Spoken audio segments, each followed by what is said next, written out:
Hello everyone, this is me Arpita Pal, your educator, and I am again here with a new lesson in the course The 10 Most Important Topics in Indian Polity. This course will be beneficial from GS paper 2 point of view for a UPSC Civil Services examination. But before beginning, I have a special announcement for you all. You can subscribe to our YouTube channel Arpita Sharma Classes if you want to have the daily Hindu news analysis and analysis of the important international organizations, an analysis of the various economics or MCQ series or strategy classes for UPSC, CSE, economics classes, polity classes and what not. You can just press the bell icon and never miss an update. Also, Arpita Sharma ma'am is taking Life Plus courses on Unacademy Plus. You can use the code Sharma20 to get 10% discount and reap the benefits. Let's begin. Now see, previously in the previous two lessons of the course, we have dealt with judicial review and the other topic like role of President in India or the President of India. What is the importance of the office of the President? In this lesson, we will be dealing with a very important topic which is the directive principles of state policy. इस lesson में हम लोग directive principles of state policy की बात करेंगे, जबकि इससे पहले के जो दो लेसन्स हमने किए थे उसमें हमने बात की थी प्रेसिडेंट जो है इंडिया के जो प्रेसिडेंट हैं या जो ऑफिस ऑफ प्रेसिडेंट है उनके इंपॉर्टेंस के बारे में, उनके रोल के बारे में और जुडिशियल रिव्यू डिस्कस किया था. Now directive principles of state policy, basically अगर हम बात करें, आपने शायद फंडामेंटल राइट्स पढ़ी होंगी. फंडामेंटल राइट्स होती हैं पार्ट 3 में, जो इंडियन कॉन्स्टिट्यूशन है उसका जो पार्ट 3 है उसमें फंडामेंटल राइट्स होती है. The part 3 of the Indian Constitution deals with fundamental rights, whereas the part 4 of the Indian Constitution deals with directive principles of state policy. Now there are three guiding principles of the directive principles of state policy. Firstly, it states that what the state should strive for. कि जो state है, state क्या होता है, हम article 12 में discuss कर चुके हैं कि स्टेट क्या होता है. What the state should strive for. State आप आर्टिकल, अगर आपने नहीं पढ़ा है आर्टिकल 12 तो आप जो इस कोर्स का फर्स्ट लेसन है वो देख सकते हैं. उसमें हम लोगों ने स्टेट की डेफिनेशन डिस्कस की थी. मैं आपको इस लेसन में भी बता दूंगी, but if possible do watch the previous lesson as well. So what the state should strive for is one principle or a guiding principle of DPSP. Secondly, it is also an instruction for the state.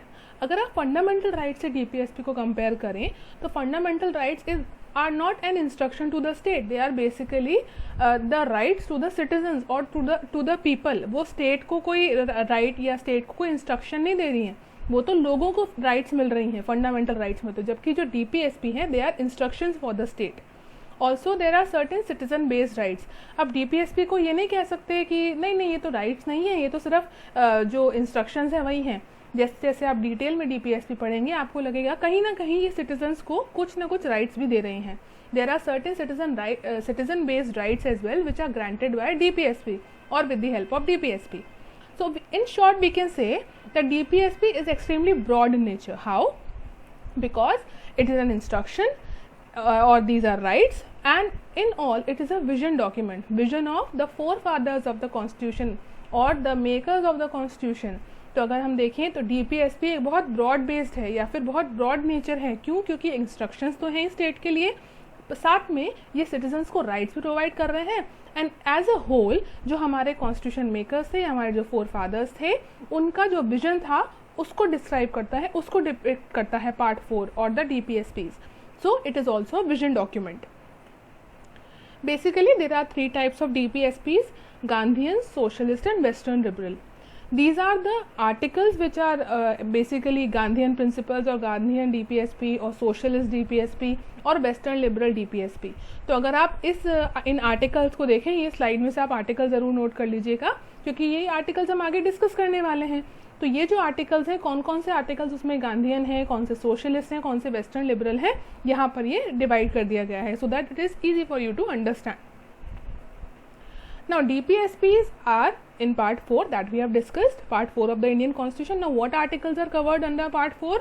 Article 36 to Article 51 explain the DPSP or the directive principles of state policy. Article 36 से Article 51 तक part 4 of the Indian constitution में आपको directive principles of state policy मिल जाएंगे. Now article 36 states that the state shall have the same meaning as in part 3. अभी हमने क्या discuss किया था कि जब हमने आर्टिकल 12 पढ़ा था तब हमने स्टेट की डेफिनेशन देखी थी, क्योंकि आर्टिकल 12 जो है पार्ट 3 में इंडियन कॉन्स्टिट्यूशन के वो स्टेट को डिफाइन करता है. मैं आपको एक बार और बता देती हूँ, वैसे हम फर्स्ट लेसन में डिस्कस कर चुके हैं, बट फिर भी for your convenience I can explain once again. State क्या होता है? The parliament and the union government, the state legislature and the state government and others में कौन से आ जाते हैं? Any body or any industry that is associated with the state in any way. For example, ONGC, LIC, they are also included in state. So the state shall have the same meaning as in part 3. तो article 36 कहता है कि state की part 3 में जो definition है यहाँ पर भी वही अप्लाई होगी, पार्ट 4 में स्टेट की डेफिनेशन चेंज नहीं हो जाती. So you should consider state as the same in part 3. Article 37. Article 37 states that the applications of principles contained in the part or in this part, that is part 4, shall not be enforceable, shall be fundamental in the governance of the country and shall be the duty of the state to apply them. देखो instruction हो गया ना state पर कि एक तो ये है कि भाई ठीक है आप इनको ज़बरदस्ती इन्फोर्स नहीं करवा सकते. Directive principles of state policy कहता है कि जितने भी प्रिंसिपल्स हैं जो आपको पार्ट 4 में मिल रहे हैं उनको आप ज़बरदस्ती इन्फोर्स नहीं करवा सकते. Also, it should be fundamental. It shall be fundamental in the governance of the country. Fundamental in the governance of the country का क्या मतलब है कि वो कंट्री के जो गवर्नेंस है उनके डेवलपमेंट में हेल्प करें, कहीं ना कहीं जो गवर्नेंस है उसको प्रमोट करें या गुड गवर्नेंस को प्रमोट करें. It should be fundamental in the governance of the country. एक इंपॉर्टेंट पार्ट प्ले करें वो गवर्नेंस में. तो जो भी गवर्नमेंट अपनी पॉलिसीज बनाए DPSPs को ध्यान में रख के बनाए. The government should frame the policies in accordance with the DPSPs because Article 37 states that the applications of principles contained in this part shall be fundamental in the governance of the country. Also, it shall be the duty of the state to apply them. तो जो सभी state हैं वो उनकी duty होनी चाहिए कि वो इन प्रिंसिपल्स को अप्लाई करें. एनफोर्स तो नहीं कर सकते क्योंकि जस्टिशिएबल नहीं है.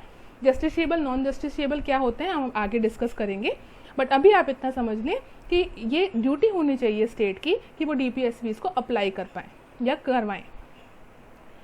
Article 38. Article 38 states that the state to secure a social order for the promotion of welfare of the people. तो देखो यहाँ पे वेलफेयर स्टेट की बात हो गई ना. अगर आपको ध्यान हो तो प्रीलिम्स में एक बार क्वेश्चन आ चुका है कि the principle of welfare state और the objective of welfare state is achieved by fundamental rights, duties और DPSPs. तो उसमें आंसर होना चाहिए DPSP because DPSPs help promote the idea of a welfare state. So the state to secure a social order for the promotion of welfare of the people should promote the welfare of the people, minimize inequalities in income and eliminate inequality.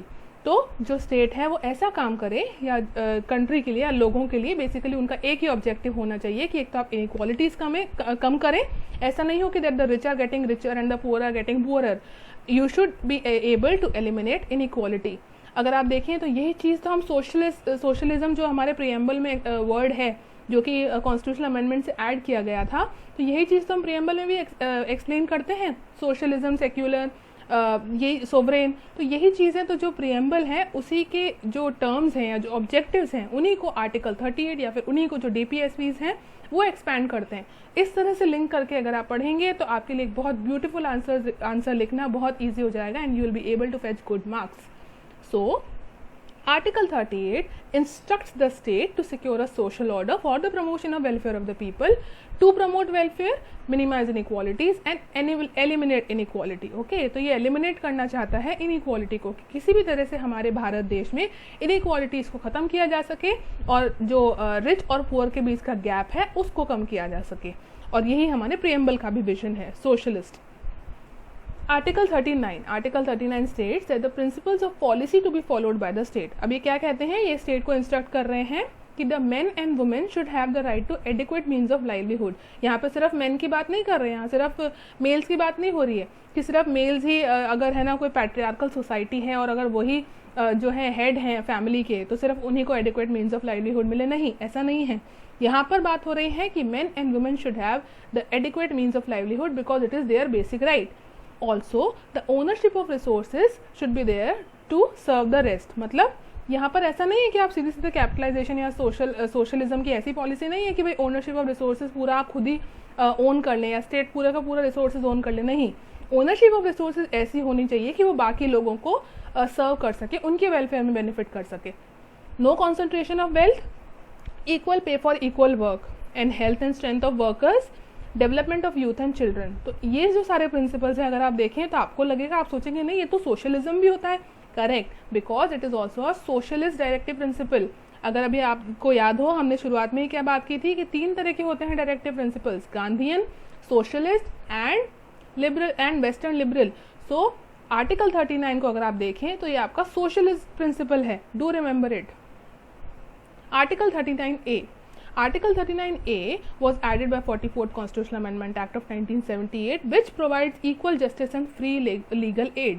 अब article 39A क्या कहता है कि भारत में अगर किसी को भी कोई कानूनी लड़ाई लड़नी है या फिर कोई केस लड़ना है तो इक्वल जस्टिस की एक तो अपॉर्चुनिटी मिलनी चाहिए और एक फ्री लीगल एड मिलना चाहिए। अब आप सोचेंगे भाई फ्री लीगल एड क्यों? Why? Because if somebody is rich, he'll be able to hire a very good lawyer, he'll be able to win the case very easily. But what if somebody is poor, if he is unable to hire a very good or very expensive lawyer?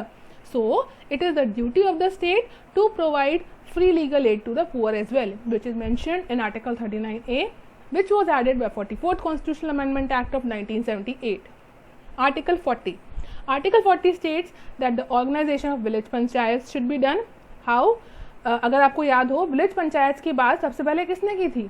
Mahatma Gandhi ने। तो ये Gandhian principal हो गया, ये तो easily याद रह जाएगा। सो आर्टिकल 40 स्टेट्स की जो विलेज पंचायत हैं वो ऑर्गेनाइज होनी चाहिए। बेसिक आइडिया क्या है विलेज पंचायत को ऑर्गेनाइज करने का कि जो लोकल सेल्फ गवर्नमेंट है वो प्रमोट हो सके। अब लोकल सेल्फ गवर्नमेंट का फ़ायदा क्या है? देखो, अगर एक सेंट्रल गवर्नमेंट है और वो इंडिया जैसी बड़ी कंट्री को गवर्न कर रही है और अगर हमारे पास स्टेट गवर्नमेंट नहीं है, लोकल सेल्फ गवर्नमेंट नहीं है, लोकल गवर्नमेंट नहीं है, तो होगा क्या? इतने सारे लोग हैं, इतने सारे लोगों की बात क्या पहुंच पाएगी सेंट्रल गवर्नमेंट तक? अगर उन्हें कोई परेशानी है, उनकी कोई डिमांड है, क्या वो सेंट्रल गवर्नमेंट तक पहुंच पाएगी? नहीं पहुंच पाएगी। इसीलिए हमें छोटे छोटे लेवल्स पर या डिसेंट्रलाइज करके छोटे छोटे लेवल्स पर गवर्नमेंट्स रखना ज़रूरी है, ताकि इंडिया जैसी कंट्री में जो इतनी वास्ट एक्सपेंस है हमारी कंट्री का, इतनी ज़्यादा पॉपुलेशन है, हर एक इंसान की बात, जिसको भी अगर कोई इशू हो तो अपने इश्यूज़ वो जो इमीडिएट उनके पास गवर्नमेंट है, नियरेस्ट गवर्नमेंट है, उस तक पहुंचा सकें। That is why the promotion of local self government is very important and thus organization of village panchayats is also necessary. This article was added by 73rd Constitutional Amendment Act of 1992. Then Article 41, it asks the state to provide the right to work, to public education and to public assistance. Right to work हो गया, आपको public education देना चाहिए और public assistance देना चाहिए। मतलब आपको जो इस तरह के जो प्रिंसिपल्स हैं अल्टीमेटली जो सिटीजन है उनके वेलफेयर में या स्टेट के वेलफेयर में पार्टिसिपेट करें। Article 42, provision of justice and humane conditions of work and maternity relief. अगर आप मैटरनिटी बेनिफिट एक्ट की बात करें, इस तरह से लागू किया जा रहा है। देखो, अगर आप डायरेक्टिव प्रिंसिपल्स को देखो ना, तो ये प्रिंसिपल जैसे मैंने पहले ही बताया था, बाइंडिंग नहीं है या फिर कोई ड्यूटी नहीं है या फिर एनफोर्सेबल फोर्सफुली एनफोर्स नहीं करवा सकते। इसीलिए जो गवर्नमेंट से उन्होंने क्या किया कि डीपीएसपीज को स्ट्रेंथ देने के लिए या फिर उनको इंपॉर्टेंस देने के लिए या फिर उनको मेंटेन करने के लिए डिफरेंट एक्ट्स बना दिए, जिसकी बात हम अभी भी करें, आगे भी करेंगे। राइट टू वर्क की अगर आप देखो, मनरेगा राइट टू वर्क ही तो है। तो आर्टिकल 41 को एनफोर्स कराने के लिए the government has started the program of MNREGA. ऐसे ही अगर आप आर्टिकल 42 देखो, मैटरनिटी बेनिफिट एक्ट, जहाँ पे जो फीमेल्स हैं, the females who are pregnant, उनको मैटरनिटी रिलीफ मिलता है, 6 मंथ्स की लीव मिलती है विद अदर प्रोविजंस। तो जो डीपीएसपीज हैं उनको एंकरेज करने के लिए, उनको इम्प्लीमेंट करने के लिए गवर्नमेंट ने डिफरेंट लॉज बना दिए ताकि जो डीपीएसपीज हैं उनको इम्प्लीमेंट कराया जा सके स्टेट में या कंट्री में। Article 43, living wage for workers and decent standard of living. Decent standard of living हम लोग अगर देखें तो right to life and personal dignity या फिर right to life and personal liberty, उसमें right to live with dignity भी था। तो यहाँ पर भी आप फंडामेंटल राइट से इसको कनेक्ट कर सकते हैं। इस तरह से आप डिफरेंट आर्टिकल्स को कनेक्ट करके ईजिली और इन डेप्थ स्टडी कर सकते हैं, which will be able to help which will able you to help good answers. Then article 43A, participation of workers in management of industries. Trade unions की बात हो गई यहाँ पे। ट्रेड यूनियंस तो आप कहेंगे कि भाई वो तो फंडामेंटल राइट थी, बिल्कुल थी। तो वो फंडामेंटल राइट क्यों बनी? क्योंकि वो भी तो भाई अमेंडमेंट एक्ट जो हुआ था, अमेंडमेंट हुआ था, उसके बाद ही तो ऐड किया गया था। तो डीपीएसपीज को इम्प्लीमेंट करने के लिए वो एक फंडामेंटल राइट बना दी गई कि right to establish and continue with trade unions. So 42nd constitutional amendment act से ये ऐड किया गया। And it also helps in profit sharing within the workers of the industry as well. Then Article 45. Article 45 states that it should be the duty of the state for the promotion of early childhood care and education to children below 6 years. Right? अब आप देखेंगे कि 6 से 14 साल के बच्चे जो हैं, जो 6 से 14 साल के बच्चे हैं उनको तो हमने भाई राइट टू एजुकेशन दे दिया, पर अर्ली चाइल्डहुड केयर कौन देगा? जो 6 साल से कम उम्र के बच्चे हैं उनको अर्ली चाइल्डहुड केयर कौन देगा? वो भी स्टेट की जिम्मेदारी है। तो वही चीज़ 86 कॉन्स्टिट्यूशनल अमेंडमेंट एक्ट जब हुआ 2002 में, राइट टू एजुकेशन को एक फंडामेंटल राइट बना दिया गया और एक फंडामेंटल ड्यूटी। जब आप फंडामेंटल ड्यूटीज़ पढ़ेंगे तब आपको पता चलेगा कि फंडामेंटल ड्यूटी भी है अब तो, कि 6 से 14 साल तक के बच्चों को कंपलसरी एजुकेशन मिलना ही चाहिए। It is also a Gandhian as well as western liberal principle. Article 46 states that the promotion of education and economic interest of SC, ST and OBC shall be done by the state. Protection from social injustice and all forms of exploitation of the above mentioned categories. अब क्योंकि यहाँ पे exploitation आ गया ना, exploitation से बचाना है या फिर हमें किसी तरह से जो बैकवर्ड क्लासेस उनको प्रमोट करना है, तो वो आप सीधे सीधे कनेक्ट कर सकते हैं कि वो गांधीयन प्रिंसिपल ही होगा। सोशलिस्ट तो हो नहीं सकता, वेस्टर्न लिबरल भी नहीं, क्योंकि वहाँ तो ऐसा डिस्क्रिमिनेशन था नहीं। ठीक है, वाइट्स और ब्लैक्स का डिस्क्रिमिनेशन था अफ्रीकन कंट्रीज में, पर इस तरह का डिस्क्रिमिनेशन या कास्ट बेस्ड डिस्क्रिमिनेशन तो इंडिया में था। तो इसलिए आप इसको ईजिली कनेक्ट कर सकते हैं कि जो आर्टिकल 46 है that is a Gandhian DPSP. Article 47, what does it state? It states that the duty of the state should be to raise the level of nutrition and standard of living and to improve public health. तो nutrition या standard of living ये improve करने की जिम्मेदारी, या फिर public health, जैसे आप देखें पब्लिक हेल्थ केयर सेंटर्स बनाए जाते हैं पब्लिक हेल्थ इम्प्रूव करने के लिए, क्योंकि हर कोई तो प्राइवेट हेल्थ केयर अफोर्ड नहीं कर सकता ना।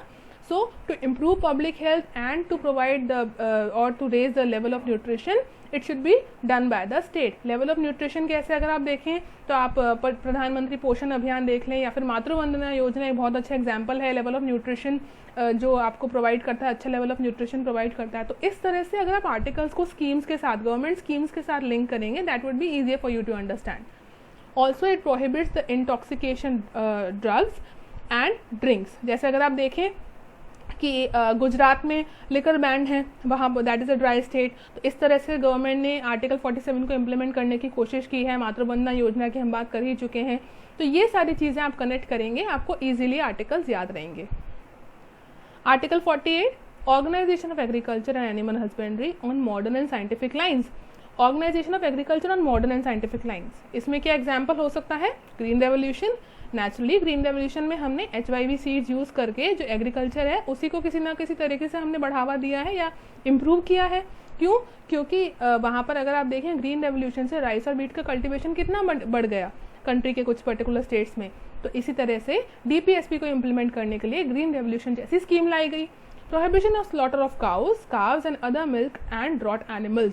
प्रोहिबिशन, यहाँ पर ये जो प्रोहिबिशन है स्लॉटर ऑफ काउ को जो हमने प्रोहिबिट किया है या DPSP जो स्टेट करता है, वो रिलीजन बेस्ड नहीं है. वो इसलिए नहीं है कि भाई क्योंकि काऊ को हिंदुइज्म में पूजा जाता है या गौ माता को पूजा जाता है इसलिए सिर्फ काउस का ही जो स्लॉटर है उसको बैन करें. यहाँ पर काव्स और other milk and draught animals का भी स्लॉटर बैन किया है. बिकॉज क्योंकि होता क्या है ना कि लोग क्या करते हैं कि अगर सपोज जब तक आपकी जो काऊ है वो मिल्क बेयरिंग है तब तक तो ठीक है, आपने पूरा काम ले लिया, उससे इकोनॉमिक बेनिफिट उठा लिया. पर जब वो उस एज की नहीं रहती और काऊ मिल्क बेयर नहीं कर पाती तब क्या करते हैं कि कुछ लोग वो काउस को छोड़ देते हैं, एनिमल्स को छोड़ देते हैं, ऐसे मिल्क बेयरिंग एनिमल्स को छोड़ देते हैं सड़क पर, उनको अबैंडन कर देते हैं. उसको प्रिवेंट करने के लिए आर्टिकल 48 या DPSP ने ये प्रोविजन दिया कि स्लॉटर ऑफ काउस या फिर काव्स या और जो दूसरे मिल्क एंड ड्रॉट एनिमल्स होते हैं उनको या उनका जो स्लॉटर है उसको प्रोहिबिट किया जाए. तो इकोनॉमिक बेसिस के ऊपर दिया है, ये कोई रिलीजियस कलर नहीं दिया गया है यहाँ पे. Then article 48A, protection and improvement of environment and safeguarding of wildlife and forest. तो देखो 42nd कॉन्स्टिट्यूशनल अमेंडमेंट एक्ट से इसको ऐड किया गया. वेस्टर्न लिबरल प्रिंसिपल है. अब इसको इम्प्लीमेंट करने के लिए कौन से एक्ट्स आ गए? जैसे आप देखें नेशनल ग्रीन ट्रिब्यूनल, वो एसोसिएटेड है सीधे सीधे एनवायरनमेंट प्रोटेक्शन से. एनवायरमेंटल प्रोटेक्शन एक्ट तो है ही. तो अगर आप देखो तो DPSPs क्योंकि फोर्सफुली इन्फोर्सेबल नहीं थे या जस्टिशिएबल नहीं थे इसलिए उनके लिए एक्ट्स या लॉज लाने पड़े. For example environment protection act and NGT. So the government has tried her best to implement these DPSPs. Article 49 states that the protection of monuments, places and objects of national importance shall be done by the state and shall be done by the people as well, which is the Western liberal principle. Archaeological survey of India, अगर आप UNESCO की tangible heritage site की list देखें या हमारा जो हम लोग हमारे हेरिटेज को प्रोटेक्ट करने के लिए बार बार सबको परसुएट करते हैं, वो यही तो है. आर्टिकल 49 यही की तो कहता है कि जो हमारे मॉन्यूमेंट्स हैं जो कि नेशनल इंपॉर्टेंस के हैं उनको हमें प्रोटेक्ट करना चाहिए. That should be a directive principle for the state. Article 50 it separates the judiciary from the executive. अब जुडिशरी और एग्जीक्यूटिव को सेपरेट करने से क्या फ़ायदा हुआ? To maintain the independence of judiciary. हम पढ़ते हैं ना कि अगर इंडिया के यूनिटी ऑफ फेडरल फीचर जब हम पढ़ते हैं या इंडियन कॉन्स्टिट्यूशन में जब हम यूनिटी ऑफ फेडरल फीचर्स पढ़ते हैं उसमें से एक फीचर आता है independent and integrated judiciary. Independent and integrated. Integrated का मतलब तो क्या हुआ कि हमारे पास 3 लेवल्स हैं जुडिशरी के. At the apex is the supreme court, whereas जो बाकी लेवल्स हैं उसमें हाई कोर्ट्स हैं या डिस्ट्रिक्ट कोर्ट या सेशंस कोर्ट आ गए. पर अगर इंडिपेंडेंट जुडिशरी की बात करें तो उसको मेंटेन करने के लिए आर्टिकल 50 कहता है कि जुडिशरी और एग्जीक्यूटिव को सेपरेट करना चाहिए, क्योंकि if you do not separate executive from judiciary then it would be unable to maintain या it would be impossible to maintain the rule of law, which is the basic feature of the Indian constitution. Rule of law should be maintained in a country like India, in a democracy like India. That is possible only when executive and judiciary are separate from each other.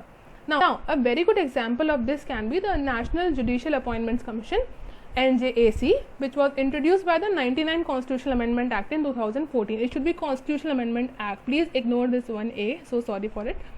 So constitutional amendment act जो 99 constitutional amendment act हुआ था 2014 में, जब parliament में NJAC introduce किया था, national judicial appointments commission, तो तब जुडिशरी ने इसको हटा दिया था या इसको अबॉलिश कर दिया था. इस एक्ट को उन्होंने कहा था it is in violation of article 50. जो डीपीएसपीज हैं उसका वायलेशन है ये. आप ऐसा नहीं कर सकते कि जो एग्जीक्यूटिव हैं, देखो मैं आपको एक समरी बता देती हूँ. एनजेएसी में क्या हो रहा था कि एग्जीक्यूटिव का भी रोल था जो सुप्रीम कोर्ट और हाई कोर्ट के जजेस हैं उनको अपॉइंट करने के लिए. बट फिर फाइनली जो जुडिशरी है उन्होंने कहा कि नहीं, ये तो वायलेशन है आर्टिकल 50 का, इसलिए this amendment act cannot become a law and it should be struck down, which was struck down by the judiciary as well. आज भी अगर आप देखें collegium system ही follow होता है. NJAC is not followed in our country. Article 51, the last TPSP, it asks the state for the promotion of international peace and security, just and honorable relations with our international neighbors, respect for international laws and treaty obligations and settlement of international disputes by arbitration. तो ये क्या कहता है कि हमें हर हाल में international piece और security promote करनी चाहिए, मेंटेन करनी चाहिए. हमारे जो नेबर्स हैं, इंटरनेशनल नेबर्स हैं, उनके साथ हमारे जस्ट और ऑनरेबल रिलेशंस होने चाहिए. ऑल्सो जितने भी इंटरनेशनल लॉज हैं और ट्रीटीज़ हमने साइन की हैं हमें उनको रिस्पेक्ट करना चाहिए. और इंटरनेशनल डिस्प्यूट्स अगर हैं भी तो we should possibly try and resolve them और settle them via arbitration rather than fighting. Now there are some differences as well which are between fundamental rights and DPSP, which is very important for you to keep in mind. Fundamental rights which are included in part 3 of the Indian Constitution are justiciable in nature. Justiciable का मतलब अगर मेरी fundamental right violate होती है then I have been given the right to constitutional remedy. Article 32 कहता है कि अगर मेरी कोई फंडामेंटल राइट वायलेट हो रही है तो मैं सुप्रीम कोर्ट या हाई कोर्ट जाकर अपनी उस राइट के वायलेशन के अगेंस्ट अपील कर सकती हूँ. सुप्रीम कोर्ट में जा सकती हूँ आर्टिकल 32 के अंदर और हाई कोर्ट में जा सकती हूँ आर्टिकल 226 के अंदर. जबकि अगर डीपीएसपी कोई वायलेट होता है तो उसके लिए कोई सुनवाई नहीं हो सकती. It is non justiciable in nature. Also fundamental rights के केस में I can approach supreme court, जैसे मैंने बताया आर्टिकल 32 के अंदर, बट डीपीएसपी के केस में this is not possible. Restrictions, fundamental rights are restrictions on the citizen, on the state, on the or basically the citizen. अगर आप देखें तो राइट टू इक्वालिटी होती है but also with reasonable restrictions, right to life with reasonable restrictions. तो reasonable restrictions होती हैं citizens पे. राइट्स तो है ही तो रिस्ट्रिक्शंस भी हैं. डीपीएसपी सिटीजन्स को कोई रिस्ट्रिक्शंस नहीं देते, कोई रिस्ट्रिक्शन नहीं लगाते सिटीजन पे, बल्कि वो तो स्टेट को इंस्ट्रक्ट करते हैं. तो स्टेट के लिए इंस्ट्रक्शन है और सिटीजन के लिए वो भी एक तरह के राइट्स हैं. Fundamental rights are civil and political in nature, whereas DPSPs help promote social economic concerns. They promote social and economic rights. आप देखें Gandhian principles, western liberal principles, socialist principles, ये सब जो सोशल और इकोनॉमिक स्टेटस है country का उसको बढ़ाने में हेल्प करते हैं. जबकि अगर फंडामेंटल राइट्स हैं, they are civil and political rights. Fundamental rights are in part 3, whereas DPSPs are in part 4 and beyond. How beyond? देखिए अभी हमने क्या बात की कि हम फंडामेंटल राइट्स और डीपीएसपीज को लिंक कर सकते हैं। ऐसे अगर आप देखें इंटरनेशनल पीस एंड सिक्योरिटी, उसकी अगर हम बात करें तो हम उसको उन कंडीशन से जोड़ सकते हैं जहाँ पर, जैसे अगर आप बात करें जो इमरजेंसी कंडीशंस हैं, तो ताकि हमने इंटरनल डिस्प्यूट्स को कम करने की बात की, तो ये आप उसको अलग अलग आर्टिकल से जोड़कर फिर इम्प्लीमेंट कर सकते हैं डीपीएसपीज को, जबकि फंडामेंटल राइट्स जो है वो सिर्फ पार्ट 3 तक ही रिस्ट्रिक्टेड है। So DPSPs and fundamental rights both should exist in harmony with each other because both are complementary to each other. आप ये नहीं कह सकते कि नहीं ठीक है कॉन्स्टिट्यूशन में सिर्फ फंडामेंटल राइट्स रखते हैं, डीपीएसपी का क्या काम है, ऐसा नहीं है। Both are complementary to each other and both should exist in harmony with each other. Now the question is, अगर इतने ही important है DPSP, then why are they not legally enforceable? क्यों? क्योंकि डीपीएसपी को एनफोर्स कराने के लिए सबसे पहले तो आपको बहुत सारे रिसोर्सेज चाहिए। अगर आपको इंटरनेशनल पीस सिक्योरिटी मेंटेन करना है, इंटरनेशनल लेवल पे आपको बहुत सारे रिसोर्सेज चाहिए, फिर आपको बिल्स पास कराने होंगे, आपको अगर है ना नेशनल हेरिटेज को प्रोटेक्ट करना है उसके लिए आपको लॉज बनाने पड़ेंगे। इतने रिसोर्सेज अभी इंडिया के पास नहीं है। सो इट इज़ बेटर कि हम उसको अपना एक प्रिंसिपल की तरह फॉलो करें और कोशिश करें कि उनको इम्प्लीमेंट किया जा सके via different laws and via different acts. ठीक है, ऐसे ही पॉलिटिकल सैंक्शंस जो होते हैं वो भी होते हैं। जैसे अगर आप बात करें 2009 इलेक्शंस में बीजेपी जो गवर्नमेंट थी वो हार गई थी क्योंकि उन्होंने इंडिया शाइनिंग जैसा कैंपेन शुरू किया। वो तो सिर्फ अर्बन एरियाज तक ही लिमिट कर दिया गया, रूरल एरियाज तक तो इंडिया शाइनिंग पहुंचा ही नहीं। सो पॉलिटिकल सैंक्शंस भी होते हैं, तो इसलिए लीगली एनफोर्स करना उनको थोड़ा मुश्किल है। Now there are some important statements. I have included these in the slide so that you can quote them in your answers. For example, Pandit Jawaharlal Nehru said that DPSP acts as a lighthouse, constantly reminding the government of its responsibility in taking the country towards welfare goal. So basically welfare state की अगर बात करें तो पंडित नेहरू ने भी ये कहा है कि जो DPSPs हैं वो एक लाइट हाउस हैं जो कि वेलफेयर स्टेट बनाने में हेल्प करते हैं।